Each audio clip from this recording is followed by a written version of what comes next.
let us discuss the purpose of life. This is the most important topic that we could ever discuss, that should put everything that we do into perspective. That requires many questions, and we would hope for rational answers. We don't know, that means we can be in the position of agnosticism, the general acceptance that we don't know,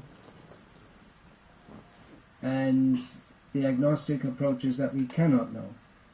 But I'm going to take the approach that we certainly can know. So how we can move from a general sense of agnosticism to a serious spiritual commitment. Obviously, from my appearance, I represent a spiritual tradition.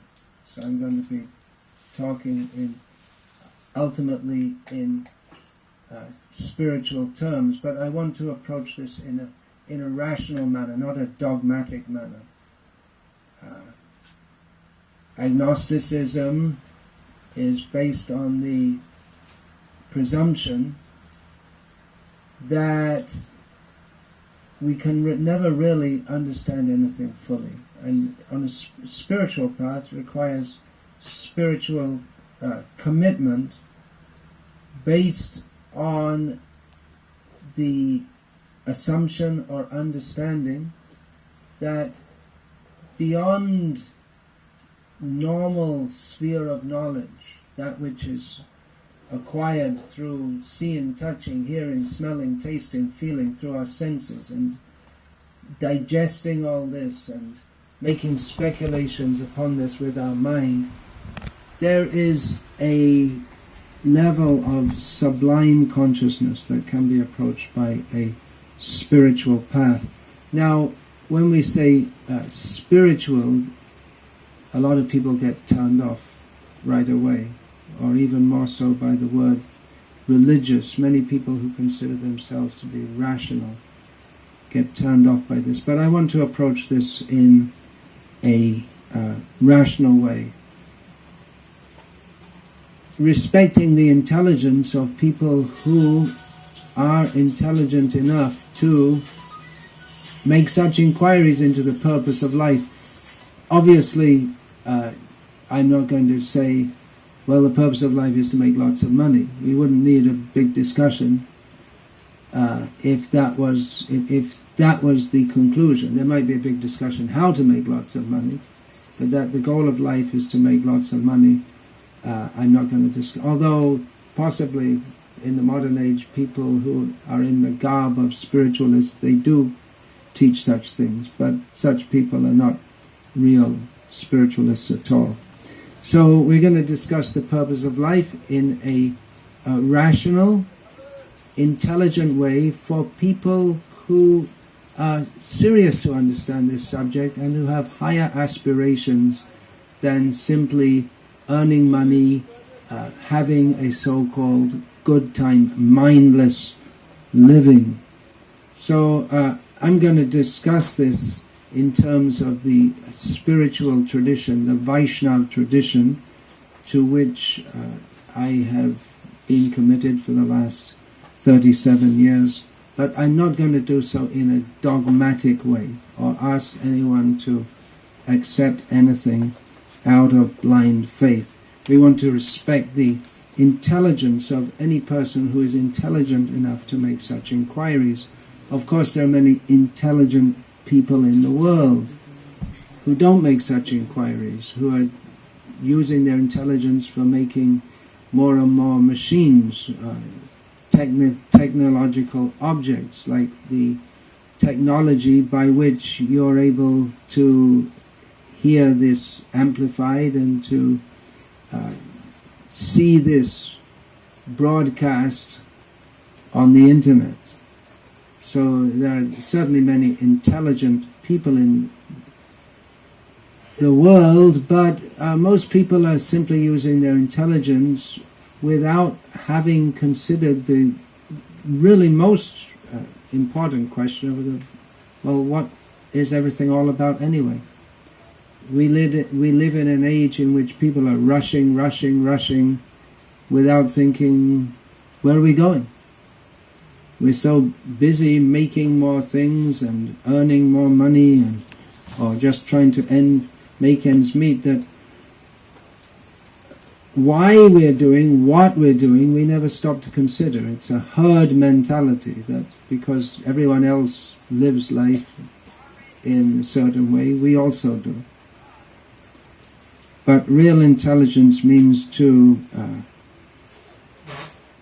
sit quietly, consider, contemplate it, and consider where have we come from, where are we going to, what is everything all about anyway, rather than just living without any clearly defined purpose or program, and just going on in the way that everyone does so without thinking. So we congratulate people who are interested in finding out or inquiring into the sublime purpose of life. I'm going to quote from Bhagavad Gita. Now you may think, well, that's dogmatic.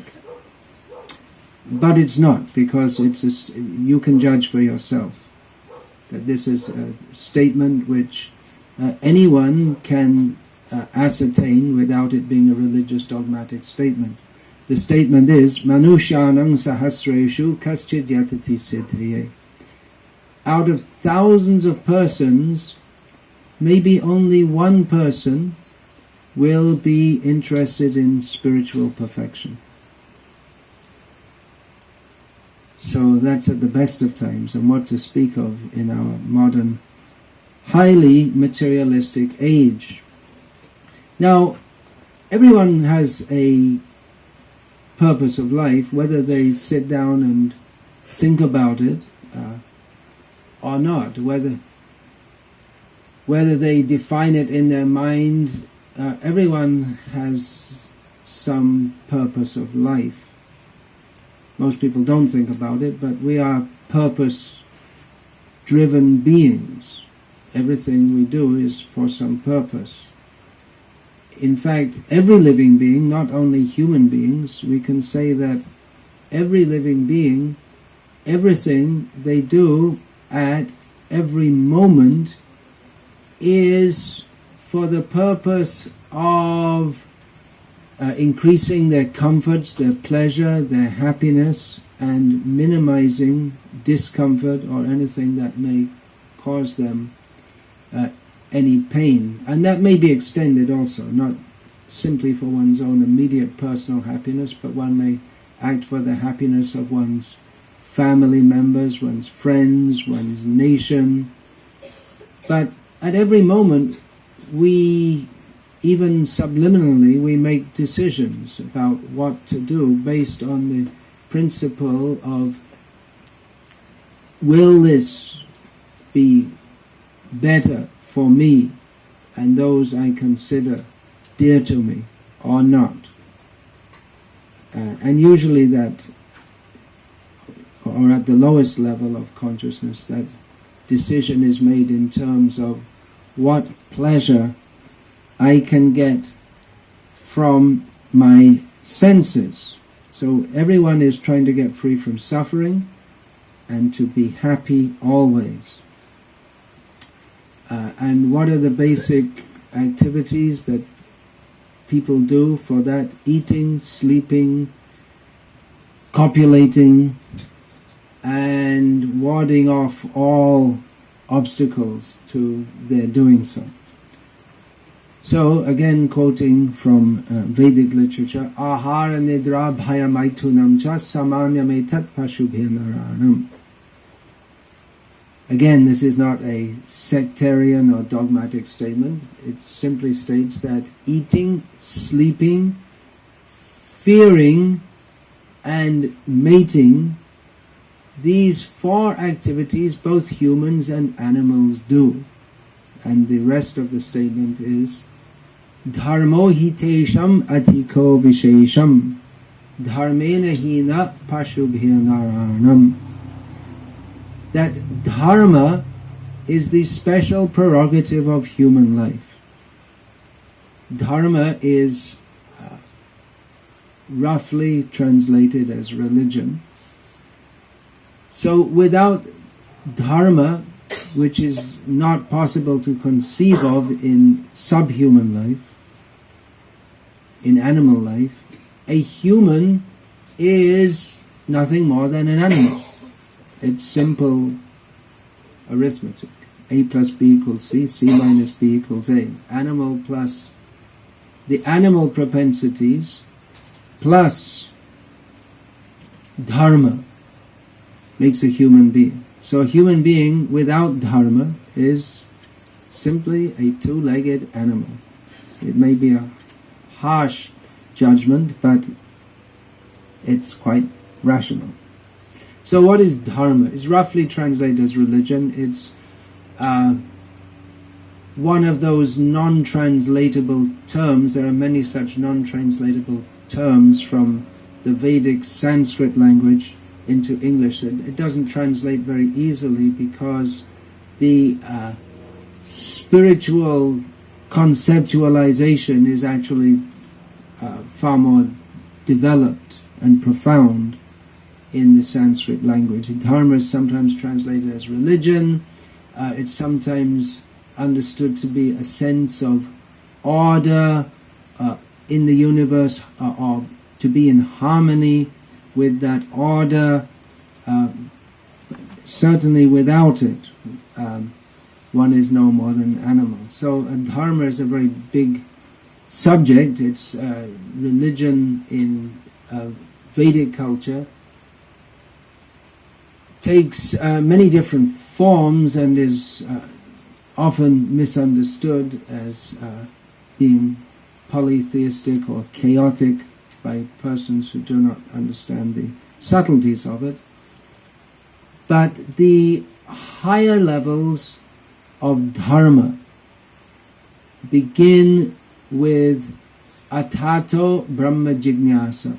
Now one should inquire into Brahma. Brahma is another of those not very easily translatable terms. It means the ultimate spiritual essence. Now one should inquire into the ultimate spiritual essence. Now that one has human life, it's understood that we have come through many, many lives. Now that we have human life, we should inquire into the nature of ultimate reality. This is the quest for the sublime.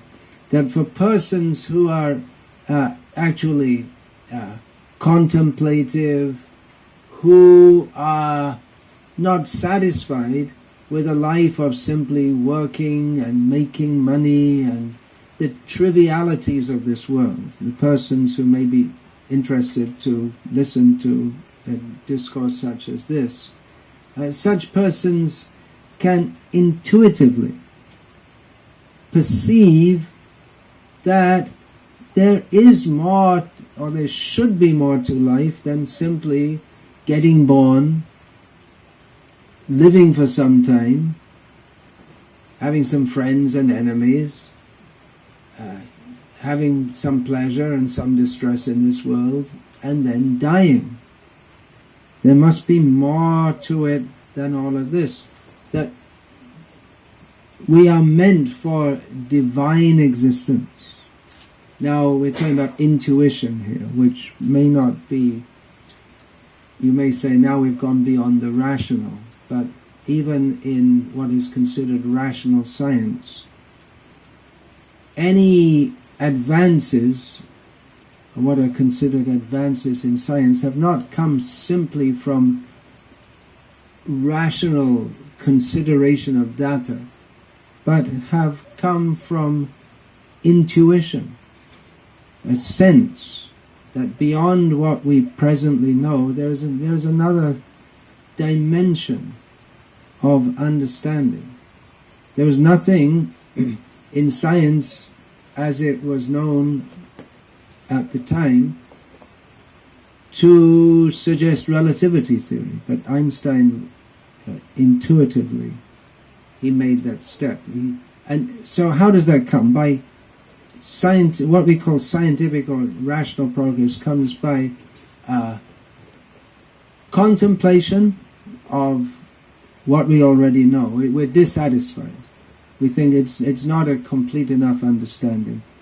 And by deep contemplation, the answer may be revealed to such a person. Revelation. There's some revelation. So on the on the existential level, some intuition of the divine, that there is more to existence than simply eating, sleeping, working, resting, mating, fighting. There's more to life than this triviality. There's the divine dimension. So that there is a divine dimension is suggested by the long history of persons who have reported experiences on that platform. If we reject there is nothing divine, there is simply the body is chemicals and there's nothing more to it than this, then we reject the teachings and the realizations of all great spiritual teachers of the past, and we reject all emotions, all feelings, all desires, even the desire to understand the purpose of life. We reject this as simply being some chemical transformations within the brain. So, although we may not be able to prove the spiritual dimension according to material science, does not mean that it does not exist. In fact, the very nature of a spiritual dimension is, by very definition, not definable in material terms. If we say we can't understand spirit, we never measured a spirit, or we never saw, tasted, heard, smell, or touched spirit with our material senses, well, that's to be expected, because spirit, by its very definition, is non-material. So later, in another session, I'd like to present a rational approach to understanding the nature of spirit beyond the body, beyond simply the chemicals that make up matter.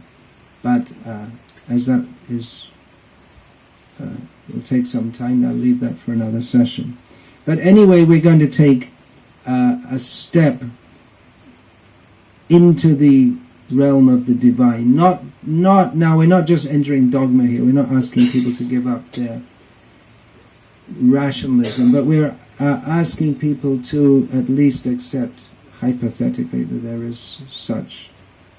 And if we don't accept that, then we remain always on the platform of an agnostic, which is nothing much more than a cultured animal, sophisticated animal. So for persons who think that's as far as we can go, well, that's as far as you can go. If you want to be totally rational and only accept that which we can directly perceive, then that's called solipsism, in which it's a philosophical understanding, or actually not very philosophical understanding, is that we only accept as being real that which I perceive. So I'm looking at someone else, but I don't know if you're really real. But then it might be that even what we perceive is not real. So we come to absurd positions in which if we want to accept only what we can perceive as being real, then we come to a position of absurdity which is totally unpragmatic. And in fact, even to think that, well, I can only accept as being real that which I can perceive, you have to think in terms of language, which you learn from someone else, and from others. So it's not a very tenable philosophical position. Anyway, let's go on. What is the purpose of life? That there is a purpose of life is suggested by the universe being so ordered that there are laws of nature that we can analyze the universe in scientific terms, suggests that it is that there is a purpose of life. There's no one makes an apparatus for no purpose. If you go to an inventor's convention and someone presents, here is a wonderful machine, you see, you just push a button and the flaps open, it makes a little noise and lights blink. You say, well, yeah, that's very good. What does it do? Well, it doesn't do anything, there's no particular purpose, but it's a machine. But what is the use of such an invention? Why should anyone expend their intelligence and their energy and their money into creating a complex apparatus that does nothing? It has no particular function. It may do something, but it has no particular function. So the fact that the universe is so superbly ordered and so finely ordered that we as humans consider ourselves advanced to the degree that we can have some insights into the order of the universe, but however much we research it in various fields, we find that there's always much more to learn. So such a vast apparatus has no purpose. Doesn't seem to make sense, does it? And the very fact that we are purpose-driven beings also suggests that there's purpose. Just like if you're thirsty, it suggests that, well, you have a need to drink something. So if we have this impelling motive that to find out the purpose of life, or that even if our purpose of life is just to make money, that we are purpose-driven beings suggests that there is purpose. There's an anecdote told about Isaac Newton. I don't know if it's true or not, but I've heard it many times. But whether it's true or not, this anecdote serves a purpose. That Isaac Newton, being a theist, also had an agnostic friend. So once the agnostic friend of Isaac Newton visited Sir Isaac's home and saw therein an apparatus of a moving model of the universe as it was understood at that time. So turn the handle and all the planets started to move, and the friend was very impressed. That was cutting edge stuff at the time, or that was ahead of the times at the time. So then the friend asked Sir Isaac that, wow, this is remarkable. Did you make this, or someone else made it? Who made it? And Sir I said, well, no one made it. It's just happens to be there. And his friend said, come on, what are you talking about? Who made it? He said, no, I made it. Just, just happens to be there. I just came into my lab one day and just happens to be there. Well, someone must have put it there. Someone must have made it. Sir Isaac said, yeah, well, surely someone must have made it, but this is only a very crude model of the universe, and you don't accept that the real universe has a maker. So in this way he exposed, Sir Isaac exposed the agnostic as his theory of that there is no, that we cannot know if there is any maker or controller of the universe. He exposed the theory. Now, here, my dear friends, is a cheap Casio watch with only half a strap, because I find it convenient to put it like that and I can see it. Whereas if the whole strap's there, it doesn't sit nicely like that. So it's a purpose or modified design. See, I took one half the strap off. Okay, this is a Casio watch.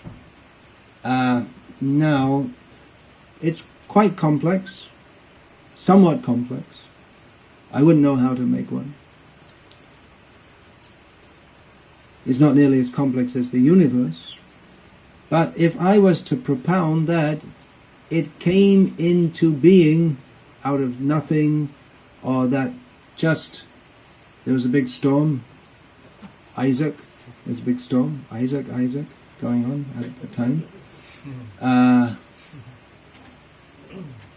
and there were some bits and pieces of plastic lying in the yard and some bits and pieces of iron filings, and when the storm was over, here we go. Casio watch with only half a strap. Just like that. Exactly to the point. Just exactly according to my need. Well, if I claimed that, probably the Casio company would sue me. But it's an absurd claim that this little watch can come into being without a lot of effort. Now, if we think what effort goes into making this, and someone had to design it, and then even the quality of steel and plastic, different kinds of plastic. There's one kind of plastic on the face, another kind of plastic on the strap. So all the different components required a lot of research, and then the exact design, and then extracting the iron ore, discovering where it is, extracting it, making such a watch, marketing it, fixing a price so that it will sell well, but the company makes enough profit, and all this. So much intelligence goes into something which is, we just take it as an everyday artifact.